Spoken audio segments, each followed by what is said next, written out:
Hello friends, स्वागत है आप सभी का हमारे यूट्यूब चैनल पर। तो आज की हमारी क्लास में आप सभी को पता है जो कि राजस्थान लैब असिस्टेंट 2026 की वैकेंसी आई है, उसके लिए जो साइंस के स्टूडेंट हैं उनके लिए हम बायोलॉजी की क्लास लेकर आए हैं। जैसा कि मैंने आपको प्रीवियस वीडियो में सिलेबस डिस्कशन में बताया था कि जो साइंस वाले स्टूडेंट हैं उनके 2 पेपर होंगे। हर एक पेपर 200 मार्क्स का होगा, 100 क्वेश्चन आएंगे और पेपर के अंदर 1/3 नेगेटिव मार्किंग रहेगी और मिनिमम जो आपका पासिंग क्राइटेरिया है वो 40% रहेगा कर्मचारी चयन बोर्ड के अकॉर्डिंग। और आपकी एग्ज़ाम डेट भी आ चुकी है जो कि आपकी 10 मई रहेगी। तो आप सभी के पास में समय बहुत कम है, तो हमें इस एग्ज़ाम के लिए काफ़ी अच्छे से तैयारी करनी होगी। तो सबसे पहले हम हमारी क्लास के अंदर आपको 11th की बायोलॉजी करवाने जा रहे हैं, जिसमें हम आपके लिए ह्यूमन फिजियोलॉजी स्टार्ट करेंगे। ह्यूमन फिजियोलॉजी के अंदर सबसे पहले हम डाइजेशन और एब्जॉर्प्शन, पाचन और अवशोषण का जो हमारा चैप्टर है उसको कवर करेंगे। इस चैप्टर को हम थ्योरी के साथ स्मार्ट नोट्स और उसी क्लास के एमसीक्यू करेंगे, ताकि आपको अपने एग्जाम ओरिएंटेड क्वेश्चन का आइडिया रहे आपके एग्जाम में कैसे क्वेश्चन आते हैं और आपकी जो प्रिपरेशन है वो और अच्छी हो सके, स्ट्रॉन्ग हो सके। और साथ ही में मैं आप सभी को बता दूं कि जो आप साइंस के स्टूडेंट हैं उनके 2 एग्ज़ाम होंगे। तो पहला एग्ज़ाम जो होगा वो जीके का होगा, उसमें आपसे इंडिया जीके के बारे में भी पूछा जाएगा। उसकी क्लासेस ऑलरेडी हमारे चैनल पर अपडेटेड है, तो आप हमारे चैनल पर विजिट करके इंडिया जीके की क्लासेस जो एंशिएंट हिस्ट्री, मिडाइवल हिस्ट्री और मॉडर्न हिस्ट्री से रिगार्डिंग है आप कर सकते हैं। आपका काफ़ी समय भी बचेगा, आपकी अच्छे से प्रिपरेशन हो जाएगी। और बाकी जो आपका राजस्थान जीके का पार्ट है वो आपको सेल्फ ही, वो तो आपको पढ़ना ही पड़ेगा। बाकी आप इंडिया जीके की क्लासेस हमारे चैनल से कर सकते हैं। और बायोलॉजी क्लास हम आपके साथ कोशिश करेंगे कि कंटिन्यू रखें, आपका एग्जाम से पहले अच्छे से सिलेबस और पूरी तैयारी करवाई जाए यूट्यूब पे। तो आप सभी हमारे से जुड़ सकते हैं, हमारे चैनल को सब्सक्राइब कर सकते हैं, बेल आइकन को प्रेस करें, ताकि सबसे पहले जो वीडियो का नोटिफिकेशन है आपके पास आए, आपका समय बचे और आप अच्छे से स्टडी कर पाएँ। और आपको कोई भी अन्य जानकारी चाहिए तो आप हमारे टेलीग्राम चैनल से जुड़ सकते हैं, जिसका लिंक भी हमने डिस्क्रिप्शन में मेंशन कर रखा है। तो आइए अब हम स्टार्ट करते हैं आज की क्लास का टॉपिक पाचन और अवशोषण पे, यानी डाइजेशन और एब्जॉर्प्शन पे। मैं आपको हिंदी इंग्लिश मर्ज करके पढ़ाऊंगी। अच्छे से आपको जो आपको समझ में आए उसी लैंग्वेज में हमारी क्लासेस रहेगी। और कुछ भी आप वीडियो के रिगार्डिंग अगर बताना चाहते हैं तो आप हमारे कमेंट बॉक्स सेक्शन में कमेंट करके ज़रूर बताएं। और आइए अब हम स्टार्ट करते हैं आपकी आज की ये क्लास, जो कि आपके लिए जो लैब असिस्टेंट 2026 की भर्ती आई है उसके रिगार्डिंग रहेगी।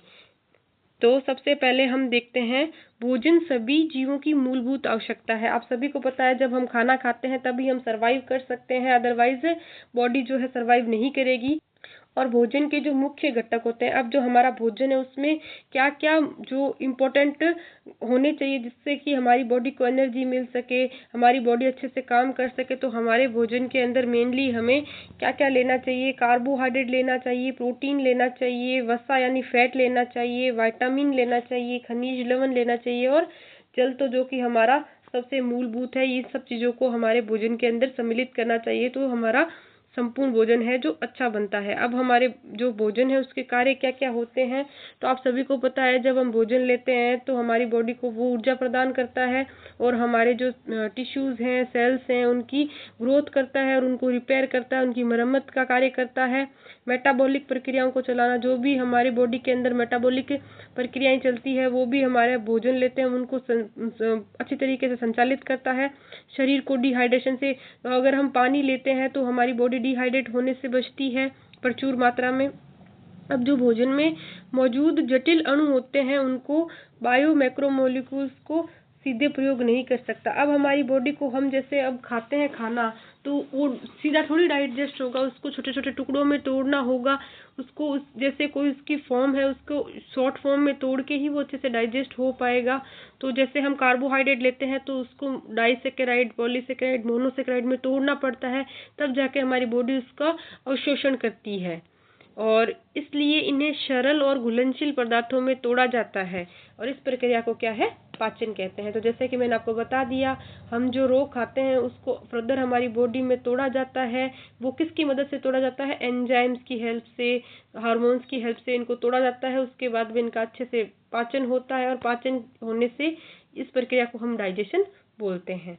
अब हम देखते हैं पाचन कितने तरीके से होते हैं। तो पाचन का सबसे पहला प्रकार है यांत्रिक पाचन यानी मैकेनिकल पाचन। अब इसके अंदर क्या होता है, जब हम खाना चबाते हैं, पीसते हैं और मिलाते हैं तो हमारी बॉडी में ये मैकेनिकल डाइजेशन के रूप में देखा जाता है। जैसे हमने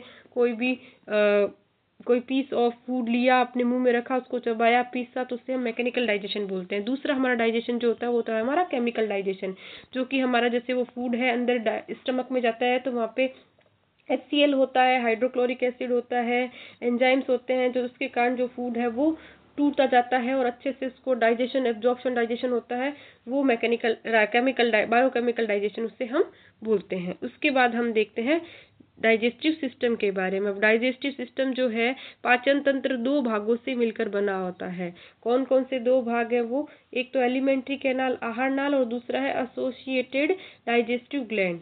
एसोसिएटेड डाइजेस्टिव ग्लैंड और आहार नाल से मिलकर हमारा पाचन तंत्र बना होता है। अब एलिमेंट्री कैनाल के बारे में देखते हैं। तो आहार नाल एक लंबी मांसल नली होती है जो मुंह से शुरू होकर गुदा तक जाती है। तो जो आहार नाल होती है वो हमारी एक लंबी पतली नली होती है जो हमारे माउथ से नीचे से शुरू होकर हमारे एनस तक जाती है। और ये हमारे आहार नाल के भाग हैं। कौन कौन से भाग हैं? सबसे पहला है मुंह, मुंह के बाद में मुख गुहा, फिर ग्रासनी, फिर ग्रास नली, आमाशय, छोटी आंत, बड़ी आंत और फिर मलाशय। तो यही इन्होंने बताया है कि मुंह से शुरू होकर रेक्टम तक जाती है। माउथ टू रेक्टम जो होती है वो हमारा डाइजेस्टिव सिस्टम का पार्ट होता है, उसे हम एलिमेंट्री कैनाल बोलते हैं। अब हम डाइजेस्टिव सिस्टम का अच्छे से डायग्राम देखते हैं। तो इस डायग्राम के अंदर हमें समझाया गया है पूरी एलिमेंट्री कैनाल, पूरा डाइजेस्टिव सिस्टम। जो सबसे पहले देखिए हमारी ओरल कैविटी दर्शाई गई है, उसके बाद में हमारा मुख दर्शाया गया है, साइड में कान के साइड में पैरोटिड ग्लैंड दर्शाई गई है, देन हमारा फेरिंग्स दिखाया गया है, सब मैक्सिलरी एंड सब लिंगुअल ग्लैंड्स भी दिखाई गई है। फिर आता है हमारा इसोफेगस। इसोफेगस जो हमारा कंटिन्यू करता है स्टमक के अंदर। फिर हमारा राइट साइड आ जाता है लीवर, लीवर के नीचे है गॉल ब्लैडर, लेफ्ट साइड में हमारा आ जाता है पेनक्रियाज, देन हमारी ड्यूडेनम और transverse colon, jejunum, descending colon, ascending colon, ileum, caecum और रेक्टम। ये हमारी लार्ज इंटेस्टाइन के पार्ट है।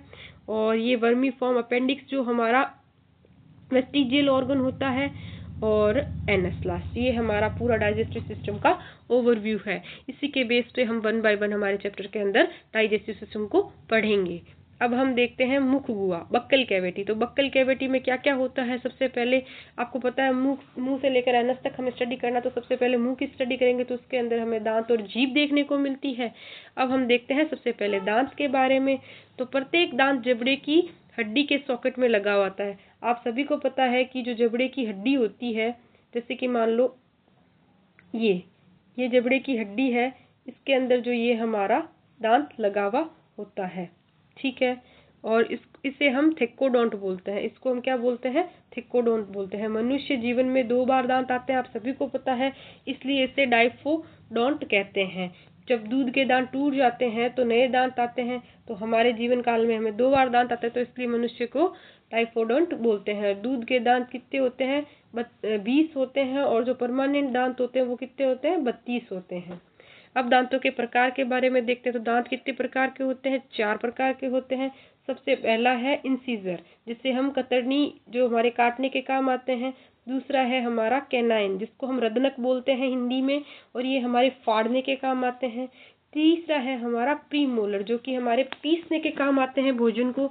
और चौथा है हमारा मोलर, जो कि ये भी हमारे पीसने के काम आते हैं। इंसीजर, कैनाइन, प्रीमोलर और मोलर, 4 प्रकार के दांत होते हैं। अब हम देखते हैं दंत सूत्र के बारे में। जो डेंटल फॉर्मूला है वो क्या होता है? 2 1 2 3 बाई 2 1 2 3, ठीक है। इसको अब हम कैसे डिवाइड करते हैं? 2 1 2 3 और मल्टीप्लाई करते हैं 2 को, तो हमारे पास में क्या आता है? 32। तो अब इसको हम समझते हैं कि कौन कौन सी क्या क्या वैल्यू रहती है किस किस की। तो जो सबसे पहले होते हैं वो हमारे होते हैं इंसीजर, उसके बाद में आते हैं कैनाइन्स, देन आते हैं प्रीमोलर्स, देन आते हैं मोलर्स। उसी के नंबरिंग के हिसाब पे 2, 1, 2, 3 को डिवाइड करके रखा गया है, ऊपर के दांत और नीचे के दांत। उसके बाद हम देखते हैं जीभ। तो जीभ जो हमारी होती है वो मस्कुलर पार्ट होती है, मांसल भाग होती है। इसका कार्य क्या होता है, ये देखिए दांतों के बारे में हमें डायग्राम से भी समझाया गया अच्छे से। जो हमने 2, 1, 2, 3 का फॉर्मूला पढ़ा वो अच्छे से हमारा यहाँ पे लागू होता है, उसको हम अच्छे से आपको समझाएंगे। जस्ट वेट अ सेक। ये देखिए 2, 1, 2, 3 है ना। तो ये इनके नंबर के हिसाब से इंसीजर जो है हमारे 2 होते हैं, कैनाइन जो है वो 1 होता है, प्रीमोलर्स 2 होते हैं और मोलर्स जो है 3 होते हैं। ये ऊपर के जबड़े में होते हैं, ये नीचे के जबड़े में होते हैं। उसी हिसाब से इनका डिवाइड किया गया था 2, 1, 2, 3 बाय 2, 1, 2, 3। इसमें ये लिखा हुआ भी है कि arrangement of different type of teeth in jaw on one side and the socket on the other side. ठीक है। उसके बाद में जो हमारा anatomical region of human stomach है, जो हमारा ह्यूमन स्टमक है, उसके बारे में हमें डायग्राम से समझाया गया है कि उसके पार्ट के अंदर क्या क्या देखने को मिलता है। तो जो इसोफेगस का पार्ट है वो कंटिन्यू करता है स्टमक के अंदर, और स्टमक का सबसे ऊपरी भाग क्या कहलाता है, फंडस कहलाता है, और मिड का भाग कहलाता है हमारा कार्डियक, और जो नीचे का भाग है वो हमारा कहलाता है पाइलोरिक, और जो सुपीरियर पोर्शन ऑफ डियोडेनम है वो इसके पाइलोरिक से आगे कंटिन्यू करता है। अब हम देखते हैं जो इसके कार्य बताए गए हैं हमें क्या क्या है। जो हमारी टंग के कार्य हैं, टंग का कार्य आप सभी को पता है, स्वाद लेने में हेल्प करती है, भोजन को मिलाने में पूरी तरीके से बक्कल कैविटी में हेल्प करती है, निगलने में हेल्प करती है, और जो स्पीच में भी हमारा बोलने में भी हमारा सबसे ज़्यादा योगदान टंग का रहता है। और जीभ पर जो है हमारी टेस्ट बर्ड्स पाई जाती है, जिसके कारण ही हमें टेस्ट आता है ना। अब हम देखते हैं डाइफोडोंट डेंटिनेशन के बारे में। अब डाइफोडोंट डेंटिनेशन क्या होता है, जब मनुष्य में 2 बार दांत आते हैं, जैसे आपको पता है द्विवार दंती कहते हैं, उससे हमारे पहले दूध के दांत टूटते हैं, उसके बाद फिर से दांत आते हैं जिसको हम परमानेंट टीथ बोलते हैं। दूध के दांत हमारे 20 होते हैं, परमानेंट दांत हमारे 32 होते हैं, है ना। ये आगे बताया गया है। अब हम देखते हैं हेटेरोडोंट डेंटिनेशन। तो मनुष्य के दांत 4 अलग अलग प्रकार के होते हैं, इसलिए इन्हें हेटेरोडोंट डेंटिनेशन कहा जाता है। आप सभी को पता है, हमने डायग्राम से भी पढ़ा था कि मनुष्य के दांत है वो 4 अलग अलग प्रकार के होते हैं, आपको सभी को पता है। तो इसलिए इनको हेटेरोडोंट यानी एक जैसे नहीं होने के कारण इनको हेटेरो कहा जाता है। ठीक है। अब उसके प्रकार देख लेते हैं, टीथ के टाइप, सिंबल और फंक्शन। तो जो इंसिजर होते हैं वो इसको आई से डिनोट करते हैं, इनका काम होता है खाने को काटना। कैनाइन जो होते हैं उनको हम सी से डिनोट करते हैं, उनका काम होता है खाने को फाड़ना। प्रीमोलर्स जो होते हैं उनको पीएम से डिनोट करते हैं, उनका काम होता है खाने को कुचलना। मोलर्स को हम एम से डिनोट करते हैं, जिनका काम होता है खाने को पीसना। अब हम देखते हैं आगे डेंटल फॉर्मूला के बारे में। तो ऊपर और निचली जबड़े के एक एक आधे हिस्से में दांतों की संख्या को डेंटल फॉर्मूले में दिखाया जाता है। जैसा कि मैंने आपको पहले ही बता दिया था, जो मानव का डेंटल फॉर्मूला है वो ऐसे रहता है 21, 23, 21, 23, 21, 23 बटा 21, 23। ये ऊपर के जबड़े का है, ये नीचे के जबड़े का है। ठीक है। और इसका मतलब भी बताया गया है कि 21, 23 का मतलब होता है 2 इंसिजर, 1 कैनाइन, 2 प्रीमोलर, 3 मोलर। आपको मैंने डायग्राम से भी अच्छे से समझाया था, है ना। और एक साइड में कुल हमारे 8 दांत होते हैं, दोनों साइड में 16 दांत होते हैं जबड़े में। ऊपरी और निचली जबड़े को मिलाकर हमारे टोटल 32 दांत होते हैं एडल्ट के अंदर। अगर चाइल्ड के अंदर पूछे तो वो 20 होंगे। अब हम देखते हैं स्ट्रक्चर ऑफ टूथ के बारे में। तो दांत की ऊपरी कठोर चबाने वाली सतह को हम क्या कहते हैं, एनामल कहते हैं। तो दांत के ऊपर जो सरफेस होती है उसे हम एनामेल बोलते हैं। एनामेल के फंक्शन देखिए, बहुत कठोर पदार्थ होता है, हमारे खाना चबाने में मदद करता है और हमारे दांतों को जो क्या है सुरक्षा देता है। तो एनामल हमारे दांत पे इसलिए पाया जाता है कि वो हमारे दांतों को प्रोटेक्शन कर सके, खाना चबाने में मदद कर सके, और बहुत ज़्यादा हार्ड होता है वो नेचर में। अब हम देखते हैं टंग के बारे में। तो टंग जो है हमारा एक मूवेबल ऑर्गन होता है। आप सभी को पता है जीभ हमारी मूव करती है, ये ओरल कैविटी के फ्लोर से जुड़ी होती है, यानी ओरल कैविटी के फ्लोर से जुड़ी हुई होती है। इसमें पतली टिश्यू इसे जोड़ती है, जिसे हम फ्रेन्यूलम कहते हैं। जो पतली टिश्यू से ये जुड़ती है उसको हम फ्रेन्यूलम कहते हैं। ये चीज़ आप अच्छे से याद रखना, ये ओरल कैविटी के फ्लोर से जुड़ी हुई होती है। अब हम देखते हैं फंक्शन ऑफ टंग। अब जीभ के क्या क्या काम होते हैं। स्वाद पहचानना, आप सभी को पता है उस पर स्वाद वो होती है, टेस्ट बर्ड्स होते हैं, स्वाद गलिकाएं होती है, इसलिए जीभ हमारा टेस्ट पहचान लेता है। खाना निगलने में जीभ मदद करता है, बोलने में हमारा टंग बहुत ज़्यादा हेल्प करता है, और खाने को मिक्स करने में भी हमारा टंग का इम्पोर्टेंट रोल रहता है। अब हम देखते हैं पेपिलाई एंड टेस्ट बर्ड्स के बारे में। तो जीभ के ऊपरी सतह पर छोटे छोटे उभार पाए जाते हैं, जिन्हें पेपिला कहते हैं। आप सभी को पता होगा, अगर आपने नोटिस किया होगा तो कई बार अच्छे से, तो जीभ के ऊपर जो हमारे ये छोटे छोटे डॉट्स पाए जाते हैं, इन्हीं को हम क्या कहते हैं, पेपिला कहते हैं। कुछ पेपिला टेस्ट बर्ड्स होते हैं, कुछ तो इनमें टेस्ट बर्ड्स होते हैं जो कि क्या है, हमारा टेस्ट पहचानते हैं, जैसे कि हमने मीठा खाया, खट्टा खाया, सोल्टी खाया, बिटर खाया या उमामी खाया, है ना। तो ये टेस्ट बर्ड्स ये काम करते हैं हमारी जीभ पे। उसके बाद हम चलते हैं हमारे डाइजेस्टिव सिस्टम के नेक्स्ट पार्ट पे, फेरिंग्स पे। अब जो फेरिंग्स है वो ओरल कैविटी से फेरिंग्स में खुलती है। अभी तक हम ओरल कैविटी की टंग और टीथ की बात कर रहे थे, अब वो आगे खुलता है फेरिंग्स के अंदर। और फेरिंग्स की विशेषता होती है, एक छोटा पास पैसेज होता है, इसके अंदर फूड और एयर दोनों कॉमनली पास हो सकते हैं। ठीक है, तो फूड को पास करने के लिए अलग जाता है, और फूड और एयर दोनों कॉमनली पास हो जाती है, बट आगे जाके इसमें ये क्या है, एयर तो है हमारा रेस्पिरेटरी सिस्टम में जाता है, और फूड जो है हमारा स्टमक पे जाता है। आगे इसके दो रास्ते हो जाते हैं इसोफेगस के। तो फूड पाइप जो खाना स्टमक में ले जाता है, और जो ट्रैकिया होता है वो हमारा फेरिंग से जो लंग्स में हवा है जो ले जाता है एयर। अब हम देखते हैं एपिग्लोटिक्स के बारे में। एपिग्लोटिस क्या होता है, यह एक कार्टिलेजिनस फ्लैप होता है, यानी एक कार्टिलेजिनस फ्लैप यानी हल्का सा टुकड़ा होता है कार्टिलेज का, और जिसका फंक्शन क्या होता है, जब हम खाना निगलते हैं तो ये ग्लोटिस यानी विंड पाइप का ओपनिंग को बंद कर देता है, जिससे कि फूड ट्रेकिया विंड पाइप में जाने से रुके। अब समझें, इसको देखते हैं, आपको अच्छे से समझाते हैं कि जो ये ट्रेकिया है ये आगे जाके दो पार्ट में डिवाइड हो जाती है। ठीक है, एक पार्ट तो जो होता है वो हमारा इसोफेगस का होता है, ये मान लीजिए स्टमक है। ठीक है, थोड़ा सा मेरा डायग्राम आप मैनेज कर लीजिएगा, है ना। ये थोड़ा हमारा स्टमक है, यहाँ से फूड के पार्टिकल आ रहे हैं, और ये इसोफेगस के थ्रू किस में जाते हैं, स्टमक में जाते हैं।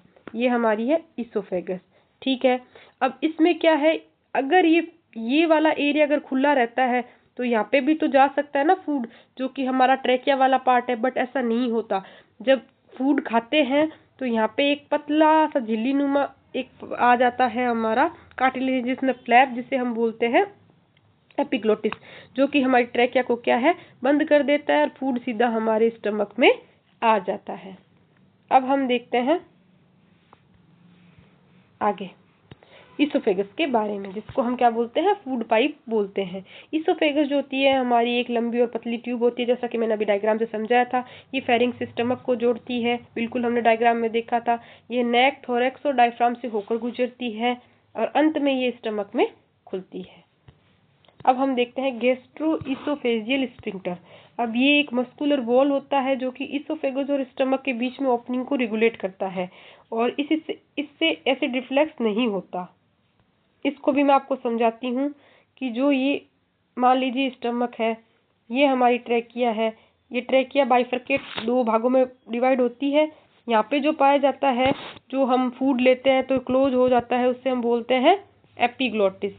ठीक है, और यहाँ पे भी एक हमारे जो है मस्कुलर वॉल पाया जाता है, जो इसोफेगस और स्टमक के बीच पाया जाता है, उसको हम क्या बोलते हैं, ये एसिड रिफ्लेक्स को थोड़ा कलर चेंज करते हैं, एसिड रिफ्लेक्स को कंट्रोल करता है, तो इसको हम बोलते हैं हमारा मस्कुलर वॉल होता है। और ये हमारा मस्कुलर वॉल है जो ओपनिंग को रेगुलेट करता है, बट खाना खाते टाइम ये हमारा ओपन ही रहता है वॉल। ठीक है, अब हम देखते हैं नेक्स्ट जो हमारा है स्टमक के बारे में। तो स्टमक आपको मैंने डायग्राम से पढ़ाया था अभी, एक जे शेप का बेग लाइक ऑर्गन होता है। ठीक है, आप सभी को पता है ऐसा होता है, ये बेग लाइक ऑर्गन होता है जे शेप का। ठीक है, इसकी लोकेशन होती है ये upper left part of abdominal cavity, ये लेफ्ट में होता है सिचुएटेड एब्डोमिनल कैविटी के। ठीक है, अब हम देखते हैं स्टमक के तीन भाग। सबसे पहला भाग होता है कार्डियक रीजन, जहाँ पे इसोफेगस खुलता है, बिल्कुल हमने डायग्राम से देखा था। नेक्स्ट जो हमारा मिडिल का भाग होता है उसे हम फंडस बोलते हैं, और जो लास्ट वाला हमारा भाग होता है उसे हम पाइलोरिक रीजन बोलते हैं। ये स्टमक से हमारा ड्यूडेनम में खुलता है आगे। ठीक है, अब हम देखते हैं पाइलोरिक स्फिंक्टर के बारे में। तो पाइलोरिक स्फिंक्टर जो होता है वो हमारा स्टमक और ड्यूडेनम के बीच का एक वॉल होता है, जो फूड कायम को स्मॉल इंटेस्टाइन में भेजने के लिए कंट्रोल करता है। ठीक है, अब हम देखते हैं स्टमक की डायग्राम को। थोड़ा सा मेरा डायग्राम आप मैनेज कर लेना, रुकिए दोबारा बनाती हूँ। ये हमारी इसोफेगस, ये हमारा स्टमक। ठीक है, कोशिश तो की है मैंने बनाने की।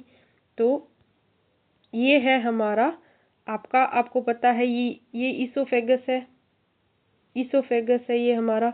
और ये जो है हमारा कार्डियक रीजन है, ये फंडस है, कार्डियक रीजन, फंडस। और ये है हमारा पाइलोरिक रीजन, और ये है हमारा ड्यूडेनम का पार्ट। तो जो ड्यूडेनम का पार्ट और पाइलोरिक जो भाग है उसके बीच में भी एक स्फिंक्टर पाया जाता है, जो कि हमारे फूड को स्मॉल इंटेस्टाइन में भेजने के लिए कंट्रोल करता है। और यहाँ पे भी एक वॉल पाया जाता है, आपको मैंने पढ़ाया भी था, अभी जस्ट पढ़ाया है कि एक वॉल पाया जाता है स्टमक और इसोफेगस के बीच में, जो कि हमारे एसिड रिफ्लक्स को कंट्रोल करता है, और ये हमारे इंटेस्टाइन में भेजने के लिए फूड को कंट्रोल करता है। तो हमारे इसके अंदर भी दो वॉल पाए जाते हैं, और एक ट्रेकिया से इधर की साइड जो हमारा ट्रेकिया के लिए वॉल, इसोफेगस से ट्रेकिया की ओर वॉल पाया जाता है, उससे हम वॉल नहीं कहते, उससे हम इस एपिग्लोटिस बोलते हैं, जो कि हम जब फूड लेते हैं तब यहाँ पे वो बंद हो जाता ताकि फूड हमारी श्वास नली में ना जाए। मैंने आपको अच्छे से समझाने की कोशिश की है।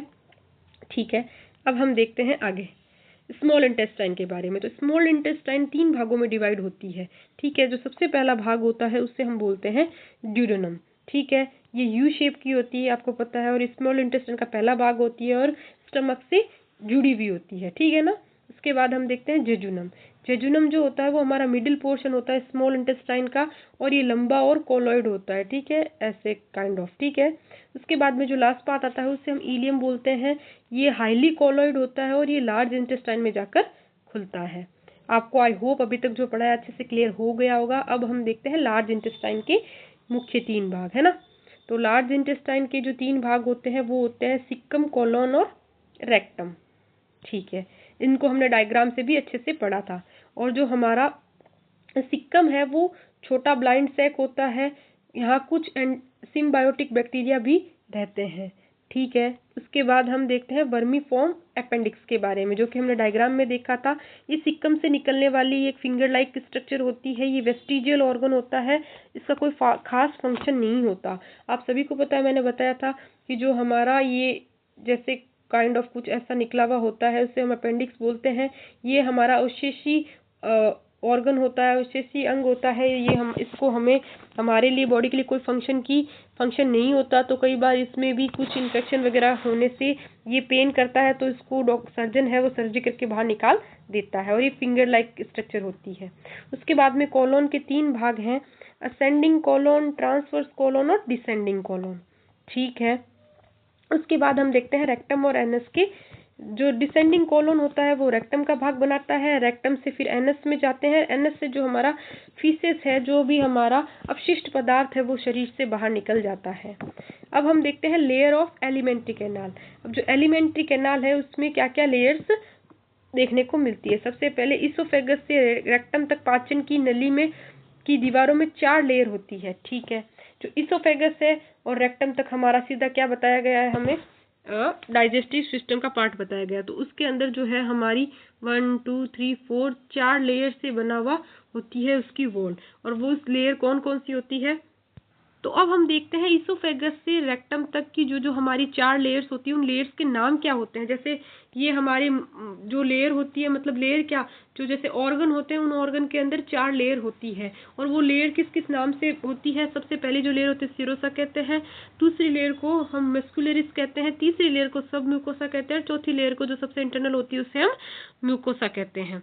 तो इसको हम डायग्राम से भी समझेंगे। उसके बाद हम देखते हैं सिरोसा, जो सबसे आउटर मोस्ट लेयर होती है, ये मेसोथेलियम प्लस कनेक्टिव टिश्यू से बनी हुई होती है। ठीक है, उसके बाद हम देखते हैं मस्कुलरिस, जो सेकंड लेयर होती है। तो जो हमारे ऑर्गन होते हैं ना, इसोफेगस से रेक्टम तक जो ऑर्गन होते हैं वो बने हुए होते हैं, जैसे जो बनी हुई होती है इसोफेगस की वो नली है, उसके अंदर ये 4 लेयर्स होती है। आई होप जो मैं समझाना चाह रही हूँ आपको समझ में आ गया होगा। दूसरी जो लेयर है वो हमारी स्मूथ मसल से बनी हुई होती है, और ये भी 2 लेयर होती है, इनर सर्कुलर और आउटर लॉन्गिट्यूडनल। ठीक है, उसके अलावा कुछ जगह ऐसी होती है जहाँ पे ऑब्लिक मसल लेयर भी होती है, जैसे कि स्टमक में ये स्पेशली देखने को मिलती है मस्कुलरिस के अंदर, जो स्मूथ मसल से बनी हुई थी, इनर सर्कुलर और आउटर लॉन्गिट्यूडनल होती है, और ऑब्लिक मस्कुलर लेयर्स भी इसके अंदर देखने को मिलती है। और इनका फंक्शन होता है फूड को आगे बढ़ाने में और पेरिस्टालसिस मूवमेंट में ये हेल्प करते हैं। ये सारा जो ये 4 लेयर्स बनी हुई होती है फूड को अच्छे से मिक्स करके और स्मूथली आगे पाथवे में प्रोसेस करने के लिए हेल्पफुल होती है। सब म्यूकोसा जो होती है वो लूज कनेक्टिव टिश्यू से बनी हुई होती है। इसमें ब्लड वेसल्स, नर्व्स और ग्लैंड्स पाए जाते हैं। और लास्ट जो हमारी सबसे इनर मोस्ट लेयर होती है वो होती है म्यूकोसा, और ये डाइजेशन और एब्जॉर्प्शन में जो है हमारा हेल्प करती है। अब हम देखते हैं स्ट्रक्चर ऑफ एलिमेंट्री कैनाल यानी इनर लेयर एंड विलाई के बारे में। तो जो ये हमने जब भी जो पढ़ा लेयर्स के बारे में, जो हमारी इसोफेगस से रेक्टम तक जो लेयर्स होती है, इन लेयर्स को जो एलिमेंट्री कैनाल की लेयर्स हैं इनको हम डायग्राम से देखते हैं। जैसा कि आपको सबको पता है कि जो सीरोसा है वो आउटर मोस्ट लेयर होती है। उसके बाद में जो हमारी लेयर होती है वो होती है मस्कुलरिस, जो कि हमारे इनर सर्कुलर और आउटर लॉन्गिट्यूडनल से मिलकर बनी होती है। और ऑब्लिक मसल लेयर जो है हमारी स्पेशली स्टमक में के अंदर पाई जाती है। उसके बाद में आती है सब म्यूकोसा लेयर, और उसके बाद में आती है हमारी म्यूकोसा लेयर। और ये इसका ट्रांसवर्स सेक्शंस है, कट है, जैसे हम नली को काट के ऊपर से देखते हैं ना, तो उसके चारों तरफ ये जो भी पाया जाता है उसका हमें ये डायग्राम में बताया गया है। और सबसे अंदर जो हमारे पाई जाती है वो होती है ल्यूमेन। तो ल्यूमेन है जो हमारे अंदर पाई जाती है। और उसके बाद में हमारे सबसे अंदर पाई जाती है म्यूकोसा, देन सब म्यूकोसा, देन मस्कुलरिस और देन सीरोसा। ये नली है, जैसे कि देख लो आप, ये नली है, इसको बीच में से काटा और इसको ऊपर से देख रहे हैं हम, ठीक है। अब हम देखते हैं नेक्स्ट जो है सब म्यूकोसा के बारे में। जो सब म्यूकोसा है वो लूज कनेक्टिव टिश्यू से बनी हुई होती है। इसमें nerves, blood supply, lymph, blood vessels और लिम्फ वेसल ही पाए जाते हैं। डियोडिनम में सब म्यूकोसा में जो ग्लैंड पाई जाती है उसे हम बर्नर ग्लैंड बोलते हैं। अब जो डियोडिना की सब म्यूकोसा होती है, जैसे कि मस्कुलरिस जो हमारी स्टमक की होती है उसके अंदर ऑब्लिक मसल लेयर होती है, उसी प्रकार जो डियोडिनम की सब म्यूकोसा है उसके अंदर बर्नर्स ग्लैंड पाई जाती है। अब हम देखते हैं म्यूकोसा के बारे में। तो इनर मोस्ट लेयर होती है ये एलिमेंट्री कैनाल के सबसे अंदर की लेयर होती है, ये लूमेन को लाइन करती है, यानी लूमेन को घेरे हुए रखती है। Special structure in mucosa, mucosa के अंदर कई कई जगह हमारे स्पेशल स्ट्रक्चर भी पाई जाती है। तो वो कौन कौन सी होती है, उसे हम बोलते हैं रगे। रगे बोलते हैं। जो स्टमक होता है उसमें हमारे म्यूकोसा है वो फोल्ड्स बनाती है, ऐसे फोल्ड्स बनाती है, इस फोल्ड्स को रगे बोला जाता है। स्पेशली म्यूकोसा जो कि हमारी स्टमक की होती है।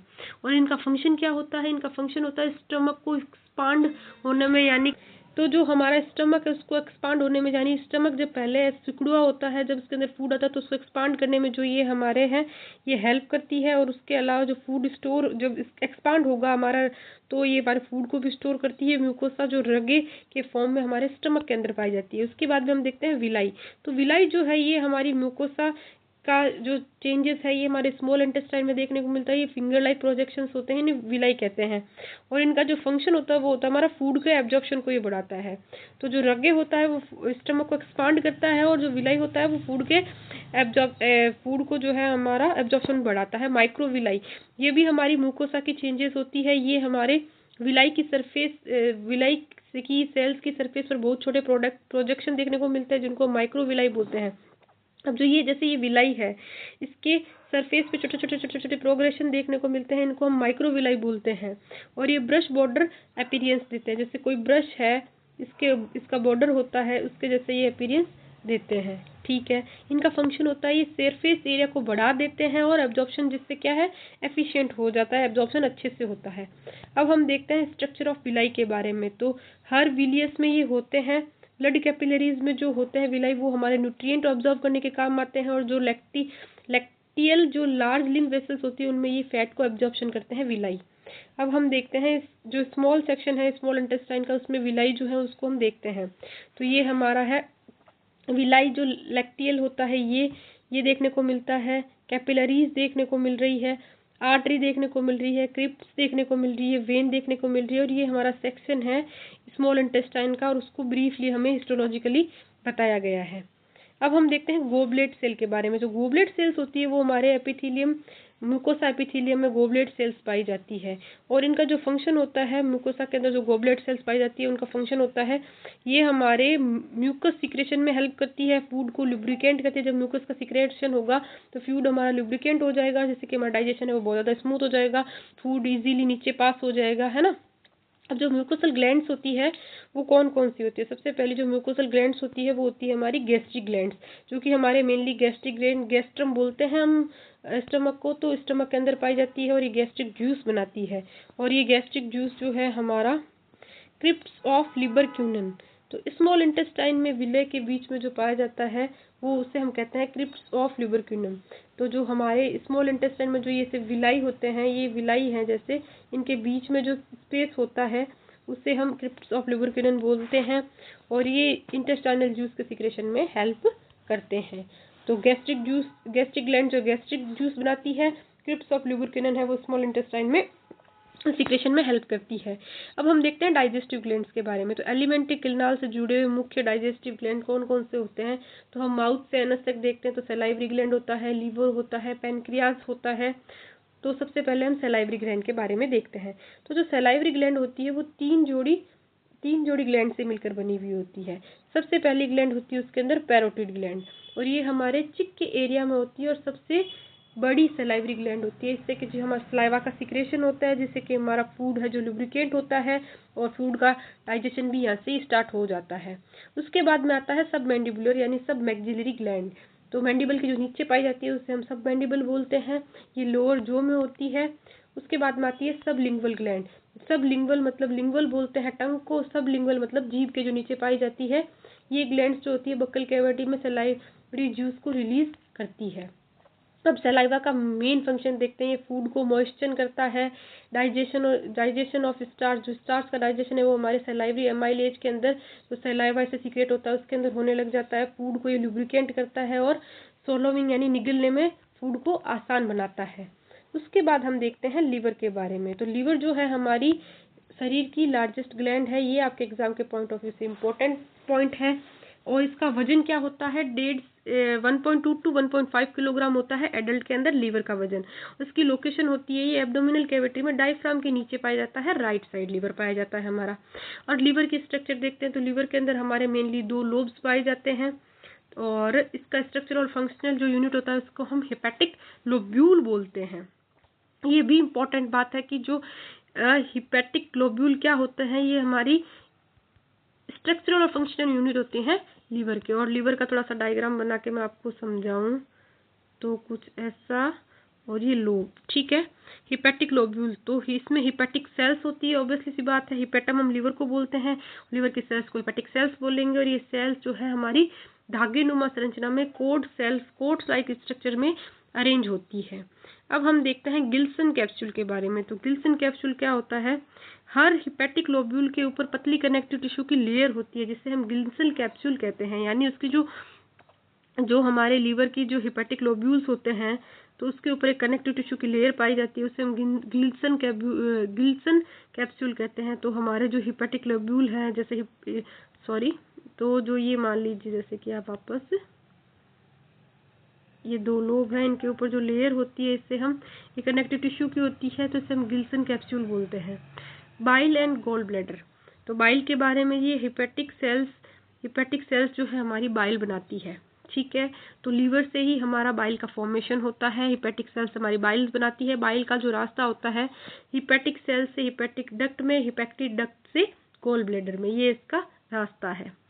उसके बाद गोल ब्लैडर पे जाते हैं। तो गोल ब्लैडर जो होता है हमारा थिन मस्कुलर सैक होता है, उसका फंक्शन होता है बाइल को स्टोर करना और बाइल को कनेक्ट करना, यानी बाइल को अपने अंदर स्टोर रखता है और बाइल को जो है कंसंट्रेट करके रखता है। उसके अलावा बाइल डक्ट सिस्टम के बारे में देखते हैं। तो ये है हमारा the duct system of liver, gall bladder और पैनक्रियास, ये सबका मिक्सचर है। इसके अंदर हमें बताया गया है, ये हमारा गोल ब्लैडर है, इसके अंदर बाइल है, वो स्टोर्ड और कंसंट्रेटेड फॉर्म में रहता है। ये डक्ट ऑफ गोल ब्लैडर है जो कि गोल ब्लैडर से जा रही है। ये डक्ट फ्रॉम लीवर है, ये लीवर से जो डक्ट्स आ रही है ये कॉमन बाइल डक्ट है। तो जो हमारी डक्ट, जो गोल ब्लैडर की डक्ट है और लीवर की डक्ट है, वो मिलकर बनाती है कॉमन बाइल डक्ट, और जो कि आगे हम आ जाती है ड्यूडेनम के अंदर। और ये पैनक्रियाज है और ये पैनक्रियाटिक डक्ट है, ये भी आगे मर्ज होकर ड्यूडेनम में जाती है। कॉमन बाइल डक्ट, हिपेटोपैनक्रियाटिक डक्ट बोलते हैं इसे। अब हम देखते हैं सिस्टिक डक्ट। तो सिस्टिक डक्ट है उससे गोल ब्लैडर निकलता है, हिपेटिक डक्ट से लीवर से, जो हिपेटिक डक्ट है वो लीवर से निकलती है, सिस्टिक डक्ट है वो हमारी गोल ब्लैडर से निकलती है, दोनों मिलकर क्या बनाते हैं, कॉमन बाइल डक्ट बनाते हैं, जैसे कि हमने इसमें डायग्राम में देखा। अब हम देखते हैं एंट्री इनटू ड्यूडेनम। अब ड्यूडेनम के जब अंदर वो कॉमन बाइल डक्ट एंटर करती है तो वहाँ पे क्या मिलती है, पैनक्रियाटिक डक्ट मिलती है, जैसा कि हमने एग्जाम्पल में डायग्राम में देखा।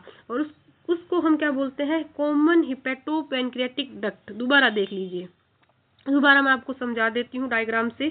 तो डायग्राम क्या कहना चाहता है, डायग्राम के अंदर जो हमारी गोल ब्लैडर से डक्ट, सिस्टिक डक्ट है वो जो हमारी गोल ब्लैडर से निकलती है, और जो हमारी हिपेटिक डक्ट है वो लीवर से निकलती है, दोनों मिलकर कॉमन बाइल डक्ट बनाती है।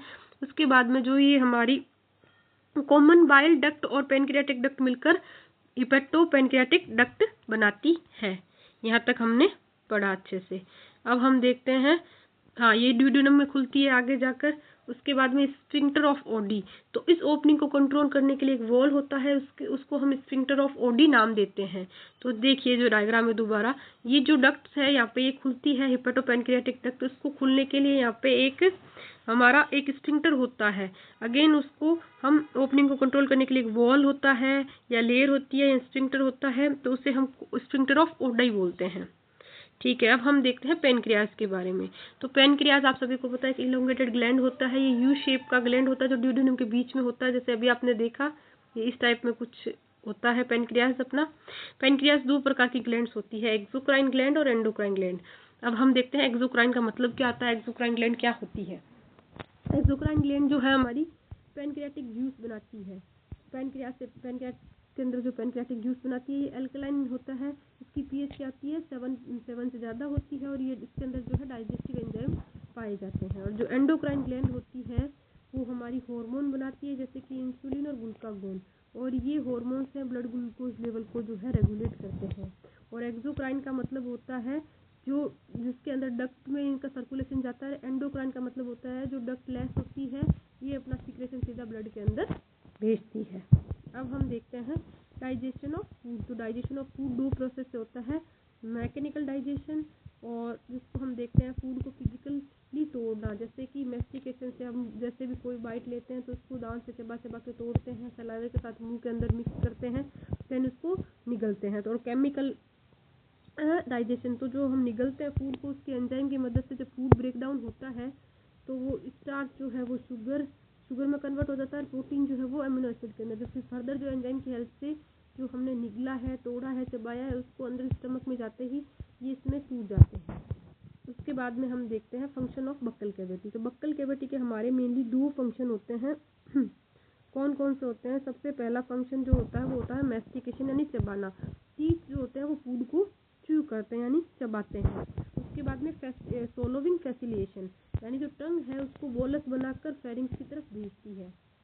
अब हम मुंह में खाना डालते हैं, उसको चबाते हैं, फिर हमारा उसको निगलते हैं, निगलने के बाद में टंग है वो फूड को बोलस बना देती है, बोलस जो है हमारा फेरिंग्स की तरफ जाता है। Role of saliva in digestion, जब हम खाना खाते हैं तो टीथ और टंग मिलकर फूड को अच्छी तरीके से चबाते हैं, ये हम सबको पता है।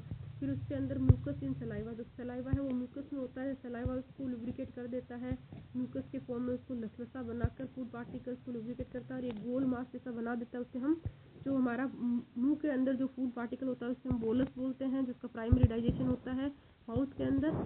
उसके बाद में सोलोविंग, जब उसको निगलते हैं बोलस को तो वो फेरिंग्स के अंदर जाता है, फेरिंग्स से हमारा आगे इसोफेगस से, और इस प्रोसेस को हम क्या कहते हैं, सोलोविंग यानी डीग्लूटिएशन कहते हैं। अब हम देखते हैं पेरिस्टालसिस। जो इसोफेगस से फूड आगे बढ़ता है वो पेरिस्टालसिस से बढ़ता है। अब पेरिस्टालसिस क्या होता है, मस्कुलर वॉल की एक वेव लाइक कॉन्ट्रैक्शन होती है, यानी एक जो इसोफेगस की वॉल है वो उसके अंदर ऐसे वेव लाइक कॉन्ट्रैक्शन होता है, यानी जैसे कोई तरंग है वो ऐसे ऐसे चलती है, वैसे फूड है वो आगे धक्का दिया जाता है फूड को, जो कि हमारा आगे स्टमक में पहुंचता है। और सलाइवा का कंपोजिशन, सलाइवा में क्या क्या देखने को मिलता है, तो सलाइवा के अंदर हमें सोडियम, पोटेशियम क्लोराइड, बाइकार्बोनेट, ये सब देखने को मिलता है। और जो एंजाइम है हमारा मेन इम्पोर्टेंट सलाइवा के अंदर देखने को मिलता है, उसे हम सलाइवरी एमाइलेज या लाइसोजाइम बोलते हैं। अब हम देखते हैं digestion of carbohydrate in mouth. अब सबसे पहले जो हमारा डाइजेशन है वो कहाँ स्टार्ट होता है, माउथ के अंदर होता है। माउथ में भी क्या डाइजेस्ट होता है, सबसे पहले जो कार्बोहाइड्रेट है वो हमारे माउथ में डाइजेस्ट होता है। तो सलाइवरी एमाइलेज होता है वो स्टार्च को तोड़ता है, तो रिएक्शन हमें देखने को मिलती है। जो सलाइवरी एमाइलेज है जिसकी पीएच होती है अप्रोक्सीमेट 6.8, तो ये हमारा जो माल्टोज है उसको डाइसेकेराइड में तोड़ता है। लगभग 30% जो है हमारा पूरे डाइजेशन का पार्ट वो हमारे माउथ में ही हो जाता है ड्यू टू सलाइवा मिक्स। जब हमारी सलाइवा मिक्स हो जाती है तो फूड के साथ में। और जो फंक्शन ऑफ लाइसोजाइम है तो हमारा एमाइलेज तो है उसको तोड़ता है, जैसे कोई पॉलीसेकेराइड है उसको डाइसेकेराइड में तोड़ देता है। और स्टार्च की जो सलाइवरी एमाइलेज की पीएच है वो 6.8 होती है। 30% जो डाइजेशन है हमारे माउथ में होता है। उसके अलावा जो लाइसोजाइम होता है वो एंटीबैक्टीरियल एंजाइम होता है, माउथ में कोई भी इन्फेक्शन होने से ही रोकता है। ठीक है, अब हम देखते हैं गैस्ट्रिक ग्लैंड्स ऑफ स्टमक। अब स्टमक की गैस्ट्रिक ग्लैंड के अंदर क्या होता है, तो स्टमक की म्यूकोसा में गैस्ट्रिक ग्लैंड प्रेजेंट होती है। हमने पहले भी पढ़ा था जब हमने वो स्टडी की थी लेयर्स की। इसमें 3 प्रकार की सेल्स होती है। तो सबसे पहले आती है म्यूकस नेक सेल। इसके अंदर क्या होता है, हमारा म्यूकस का सिक्रेशन होता है। म्यूकस का सिक्रेशन होता है तो क्यों होता है, तो हमारे स्टमक वॉल को प्रोटेक्ट करता है वो, इसलिए म्यूकस का सिक्रेशन होता है। चीफ सेल्स, तो जो हमारी चीफ सेल्स होती है उन्हें हम पेप्टिक सेल्स भी बोलते हैं सबसे पहले। और पेप्टिक सेल्स होती है ये हमारी क्या करती है, पेप्सिनोजन बनाती है। पेप्सिनोजन होता है वो इनएक्टिव एंजाइम होता है जो कि हमारा स्टमक के अंदर होता है। उसके बाद हम देखते हैं पैराइटल सेल्स, जो ये हमारी इसको हम बोलते हैं ऑक्जेंटिक सेल्स। ये इसके सीक्रेशन क्या करती है, ये HCl का सीक्रेशन करती है जो कि हमारा एसिड होता है। और इंट्रिंसिक फैक्टर को ये मेंटेन करती है। और इस इंट्रिंसिक फैक्टर का जो है फंक्शन होता है वो विटामिन B12 के एब्जॉर्प्शन में हेल्प करता है। ठीक है, अब हम देखते हैं storage of food in stomach. अब स्टमक के अंदर कितने देर तक फूड रहता है, तो फूड लगभग 4 to 5 आवर्स है जो हमारे स्टमक के अंदर रहता है। फिर हमारी मस्कुलर मूवमेंट से फूड है जो मिक्स हो जाता है, जिससे सेमी लिक्विड मिक्सचर बनता है जिसे हम काइम कहते हैं। ठीक है, तो जो मुंह के अंदर हमारा डाइजेशन स्टार्ट हुआ था उसे हम बोलस कहते हैं, वही हमारा 4 to 5 आवर्स स्टमक में रहा तो उसे हम क्या बोलेंगे, काइम बोलेंगे। अब हम देखते हैं एक्टिवेशन ऑफ पेप्सिन। अब जो पेप्सिन है, जो पेप्सिनोजन है, जो हमारा इनएक्टिव फॉर्म में एंजाइम है वो HCl के साथ मिलकर एक्टिव एंजाइम की फॉर्म जैसे पेप्सिन बनाता है। पेप्सिन का क्या फंक्शन होता है, ये प्रोटीन को ब्रेक डाउन करता है प्रोटीएज में और पेप्टोन्स में। ठीक है, और नेक्स्ट हम देखते हैं प्रोटेक्शन ऑफ स्टमक वॉल। तो स्टमक वॉल की प्रोटेक्शन कैसे होती है, तो गैस्ट्रिक जूस में जो म्यूकस होता है बाइकार्बोनेट होता है, ये स्टमक लाइनिंग को HCl से डैमेज होने से बताते हैं। तो म्यूकस की लेयर और बाइकार्बोनेट जो है हमारी स्टमक की प्रोटेक्शन में मेन रोल प्ले करते हैं। अब पीएच ऑफ स्टमक देखते हैं, तो स्टमक की पीएच है जो HCl है स्टमक को एसिडिक एनवायरनमेंट देता है, तो इसकी पीएच हमारे 1.8 होती है अप्रोक्सीमेट। और यह पेप्सिन एंजाइम के लिए आइडियल पीएच होती है। अब हम देखते हैं रेनिन। अब रेनिन जो है ये इन्फेंट्स के अंदर जो है सीक्रेट होने वाला एंजाइम होता है। ये इन्फेंट्स के गैस्ट्रिक जूस में पाया जाता है। ये मिल्क के प्रोटीन डाइजेशन में बहुत ज़्यादा हेल्प करता है। अब हम देखते हैं गैस्ट्रिक लाइपेज, तो ये हमारा स्मॉल अमाउंट में सीक्रेट होता है और ये फैट के डाइजेशन में इसमें देखा जाता है, फैट डाइजेस्ट करता है हमारा स्टमक के अंदर। अब हम देखते हैं डाइजेशन इन स्मॉल इंटेस्टाइन। तो स्मॉल इंटेस्टाइन में जो मस्कुलर मूवमेंट होती है वो फूड को मिक्स करते हैं और डाइजेस्ट होने में हेल्प करते हैं। और जो सीक्रेशन इन स्मॉल इंटेस्टाइन, अब इन स्मॉल इंटेस्टाइन में 3 जूसेज है जो आते हैं हमारे, बाइल जो है लीवर से आता है, पेनक्रियाटिक जूस जो हमारे पेनक्रियास से आता है, और इंटेस्टाइनल जूस। तो जो हमारा पेनक्रियाटिक जूस एंजाइम है उसके अंदर कौन कौन से एंजाइम, इनएक्टिव एंजाइम पाए जाते हैं, तो सबसे पहला है ट्रिप्सिनोजन, काइमोट्रिप्सिनोजन, प्रोकार्बोक्सी पेप्टाइडेज और एमाइलेज। ये एंजाइम जो होते हैं, और लाइपेज और न्यूक्लियेज, ये एंजाइम जो हमारे पेनक्रियाज में इनएक्टिव फॉर्म में पाए जाते हैं पेनक्रियाटिक जूस के अंदर। अब ये एक्टिवेशन ऑफ ट्रिप्सिन कैसे होता है, तो ट्रिप्सिनोजन को एक्टिव करता है एंटेरोकाइनेज, जो कि हमारा इंटेस्टाइनल म्यूकोसा के अंदर जो एंजाइम पाया जाता है ट्रिप्सिनोजन, तो वो एंटेरोकाइनेज के संपर्क में आते ही ट्रिप्सिन में कन्वर्ट हो जाता है इंटेस्टाइन के अंदर। ये हमारा पेनक्रियाटिक एंजाइम होता है ट्रिप्सिनोजन, और एंटेरोकाइनेज जो है हमारा इंटेस्टाइनल एंजाइम है, ये इसके संपर्क में आते ही ट्रिप्सिन जो इनकी एक्टिव फॉर्म है उसमें एक्टिवेट हो जाता है। अब एक्टिवेशन ऑफ पेनक्रियाटिक एंजाइम, जो पेनक्रियाटिक जूस में एंजाइम पहले से इनएक्टिव फॉर्म में होते हैं वो ऐसे एक्टिव होते हैं जैसे कि ट्रिप्सिनोजन है, एंटेरोकाइनेज इंटेस्टाइनल म्यूकोसा एंजाइम के संपर्क में आने से ट्रिप्सिन के अंदर कन्वर्ट हो गया, और ट्रिप्सिन बनने के बाद में ये बाकी एंजाइम को भी एक्टिवेट कर देता है जो कि पेनक्रियाटिक जूस से इनएक्टिव एंजाइम्स आते हैं। अब हम देखते हैं बाइल। तो बाइल जो पित्तरस जिसको बोलते हैं, बाइल जो है हमारा लीवर के अंदर बनता है और गॉल ब्लैडर में ये स्टोर होता है। ठीक है, बाइल कभी भी गॉल ब्लैडर के अंदर नहीं बनता। ठीक है, बाइल में क्या होता है, बाइल के अंदर पिगमेंट्स पाए जाते हैं, bilirubin, biliverdin, bile salt, cholesterol, phospholipid, ये सब हमारे बाइल के अंदर पाए जाते हैं। और बाइल में कोई भी एंजाइम जो है नहीं पाया जाता। फंक्शन ऑफ बाइल देखते हैं, तो बाइल क्या करता है, इमल्सिफिकेशन ऑफ फैट करता है, यानी बड़े फैट के ड्रॉपलेट्स को छोटे छोटे मिशेल्स में तोड़ देता है। ये हमारा बाइल का काम होता है। लीवर के अंदर बनता है, बाकी स्टोरेज किसके अंदर रहता है, गॉल ब्लैडर के अंदर।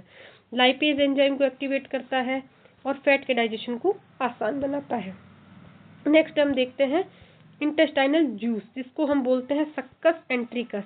तो आपसे एग्जाम में सक्कस एंट्रिकस से भी क्वेश्चन आ सकता है, या फिर ये भी पूछा जा सकता है कि इंटेस्टाइनल जूस को क्या कहते हैं। ऑप्शन में सक्कस एंट्रिकस दिया हो सकता है। अब हम देखते हैं, तो स्मॉल इंटेस्टाइन की जो म्यूकोसा है उससे ये जूस निकलता है। इसका सोर्स क्या होता है, ब्रश बॉर्डर सेल्स होती है और गोबलेट सेल्स होती है, जो कि हमने पढ़ी है। उससे है हमारा म्यूकस का, गोबलेट सेल से हमारा म्यूकस का सिक्रेशन होता है। और एंजाइम जो सक्कस एंट्रिकस के अंदर पाए जाते हैं वो ये मेनली होते हैं डाइसेकेराइड, जैसे माल्टेज, डाइपेप्टाइडेज, लाइपेज और न्यूक्लियोसाइडेज। ये एंजाइम पाए जाते हैं और ये क्या करता है, प्रोटीन को तोड़ता है। लाइपेज जो है लिपिड यानी फैट को तोड़ता है। न्यूक्लियोसाइडेज यानी जो कोई न्यूक्लियोसाइड से उनको तोड़ता है। डाइसेकेराइड जैसे माल्टेज, इनको ये तोड़ने का काम करता है।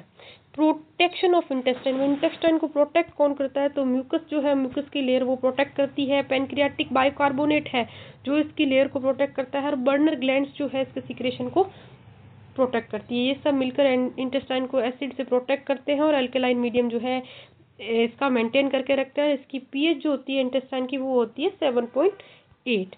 अब हम देखते हैं digestion of protein in small intestine. अब प्रोटीन का डाइजेशन है वो स्मॉल इंटेस्टाइन के अंदर कैसे होता है, तो जो सबसे पहले हमारा बोलस बन, फिर जो ये काइम में आने वाले प्रोटीन्स होते हैं उनको हम उनपे है जो पेनक्रियाटिक एंजाइम है वो काम करता है। और रिएक्शन क्या देखने को मिलती है, जो प्रोटीन है वो ट्रिप्सिनोजन और काइमोट्रिप्सिनोजन की प्रेजेंस में डाइपेप्टाइड में टूट जाता है। फिर ये डाइपेप्टाइड्स होते हैं वो क्या करते हैं, कार्बोक्सी पेप्टाइड और डाइपेप्टाइडेज की प्रेजेंस में एमिनो एसिड में टूट जाते हैं। अब हम देखते हैं डाइजेशन ऑफ कार्बोहाइड्रेट। तो डाइजेशन ऑफ कार्बोहाइड्रेट कैसे होता है, तो जो हमारा स्टार्च होता है वो पेनक्रियाटिक एमाइलेज की प्रेजेंस में डाइसेकेराइड में टूट जाता है।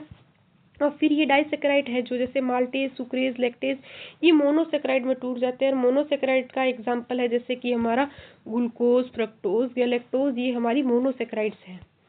अब हम देखते हैं डाइजेशन ऑफ फैट। तो डाइजेशन ऑफ फैट, जो फैट है वो हमारा बाइल और लाइपेज की प्रेजेंस में डाइग्लिसराइड और मोनोग्लिसराइड और फैटी एसिड में टूट जाता है।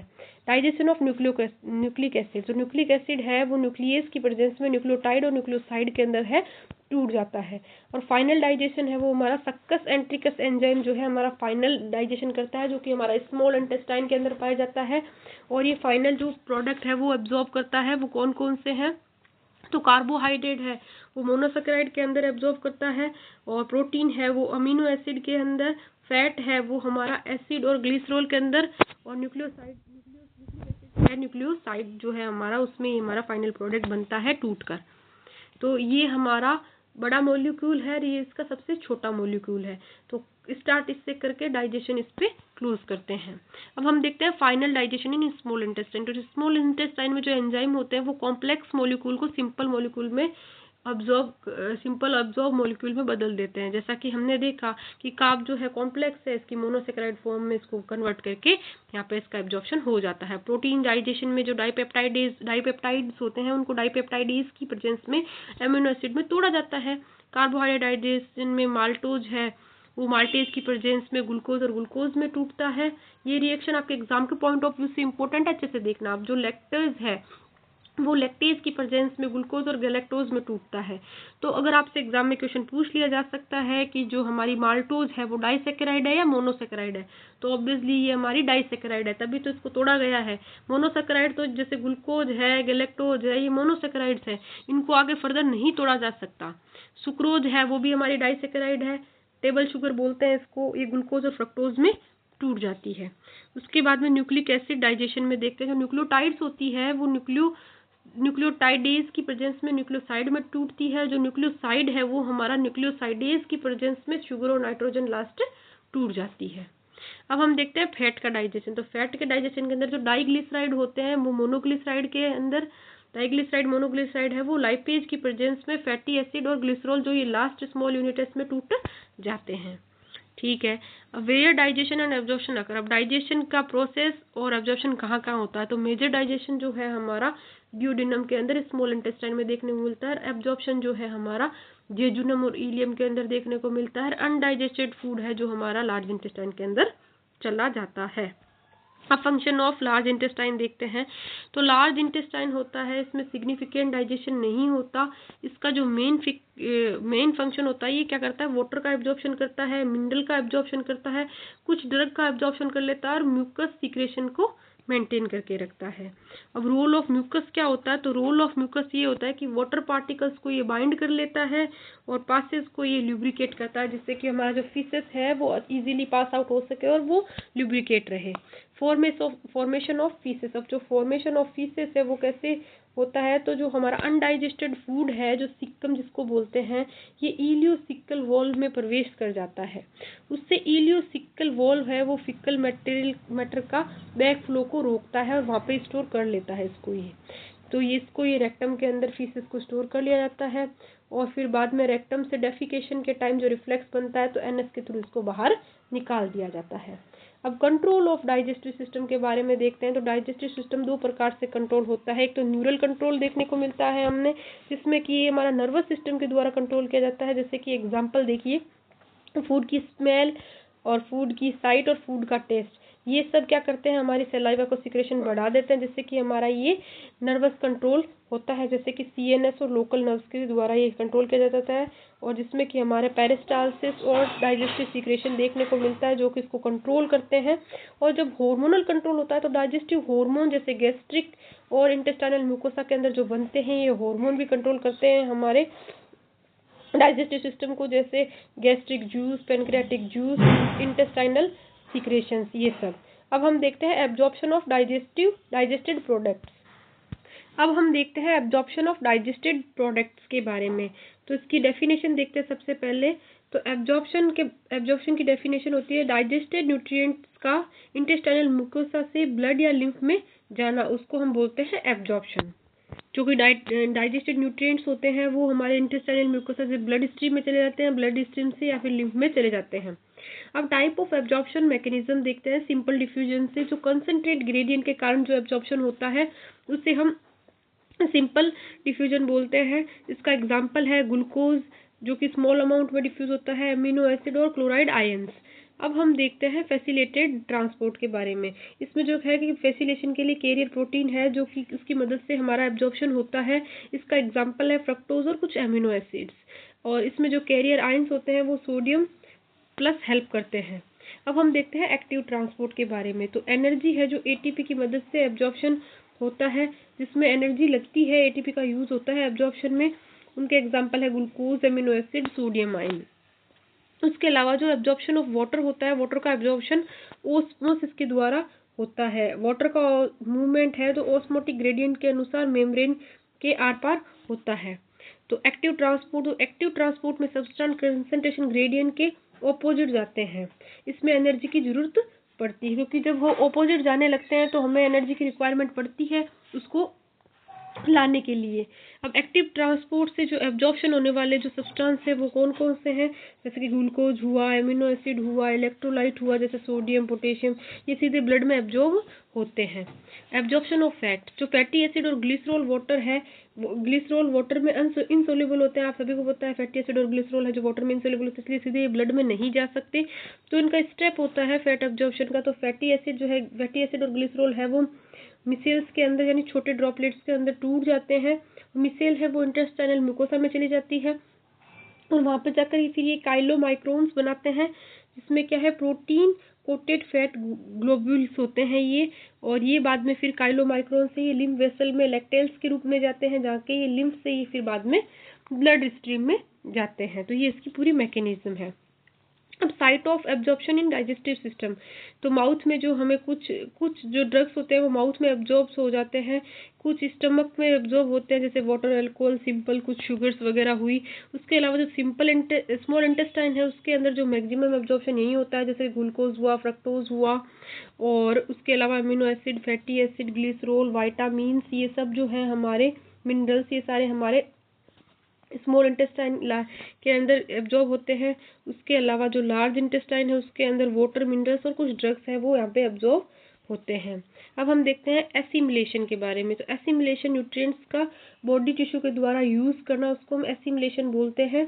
इसका एग्जांपल है जब ग्लूकोज है हमारे एनर्जी प्रोडक्शन में यूज होता है, और एमिनो एसिड जो है हमारा प्रोटीन सिंथेसिस में यूज आता है। अब हम देखते हैं इगेशन के बारे में या डिफिकेशन के बारे में।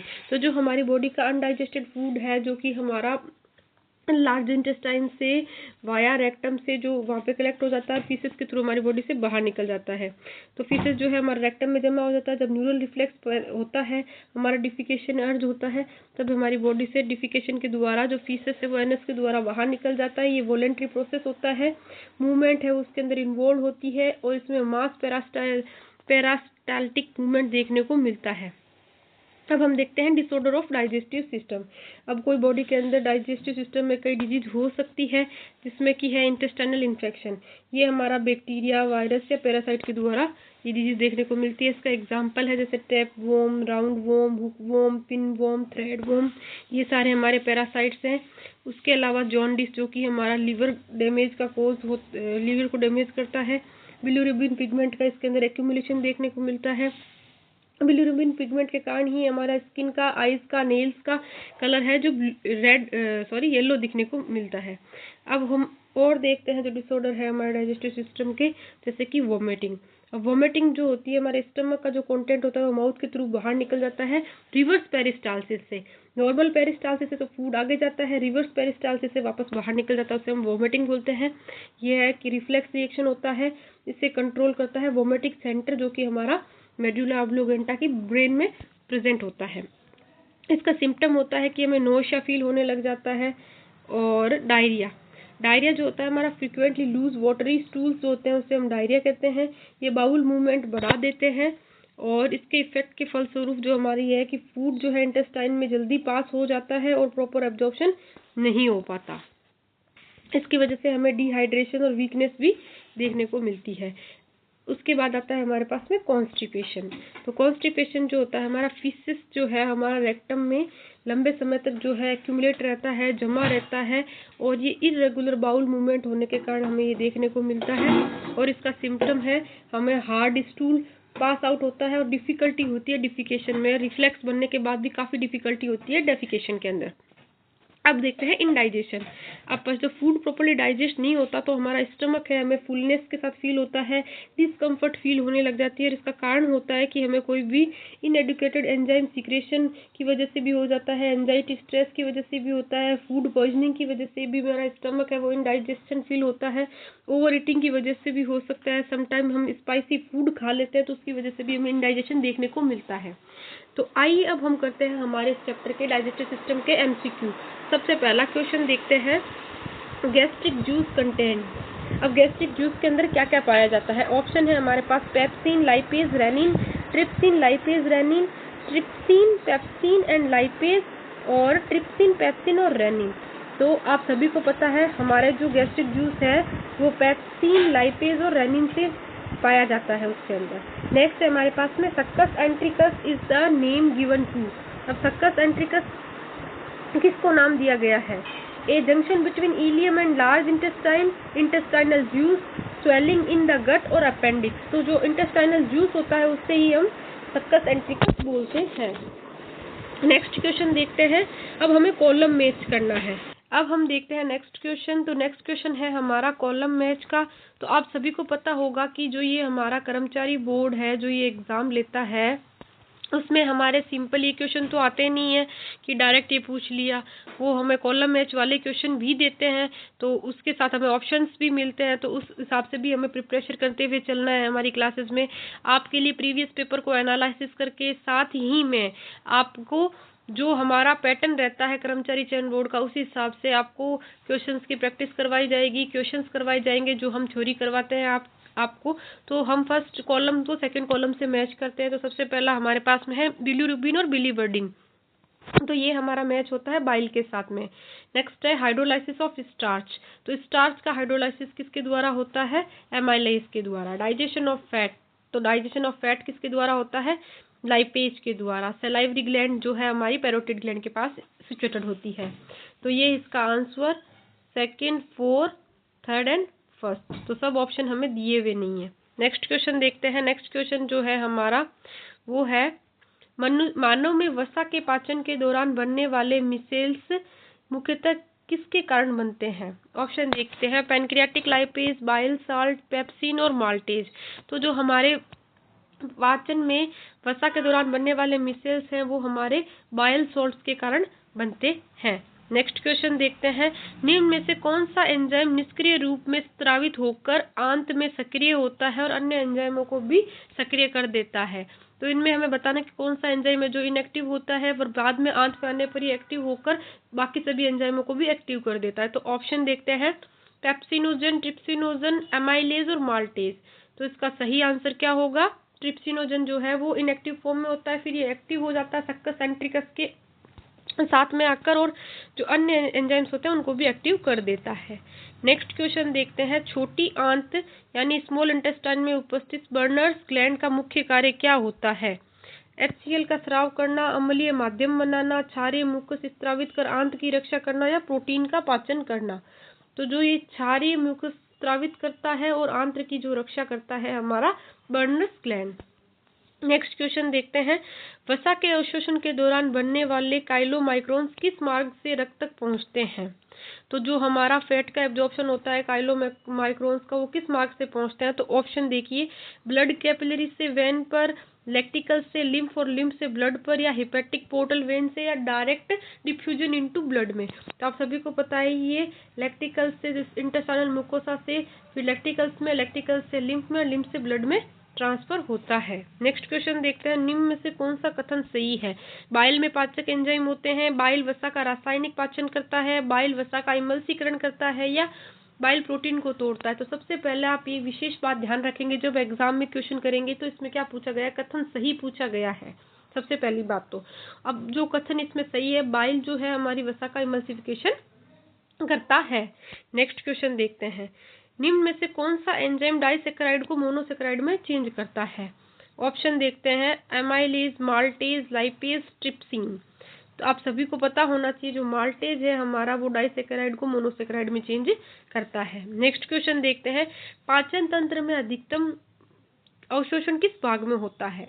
माउथ, स्टमक, स्मॉल इंटेस्टाइन या लार्ज इंटेस्टाइन। तो जो हमारी स्मॉल इंटेस्टाइन है उसमें पाचन तंत्र में सबसे अधिक अवशोषण होता है। नेक्स्ट क्वेश्चन देखिए। यदि किसी व्यक्ति में इंट्रिंसिक फैक्टर का स्राव ना हो तो किस विटामिन का अवशोषण प्रभावित होता है? ऑप्शन देखिए। Vitamin A, vitamin B12, vitamin C या विटामिन डी।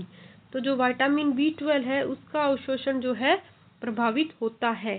तो ये थे हमारी आज की क्लास के आपके लिए MCQ और आज का डाइजेस्टिव सिस्टम जो ह्यूमन फिजियोलॉजी का टॉपिक हमने 11th की बायोलॉजी का स्टार्ट किया उसको कंप्लीट किया है।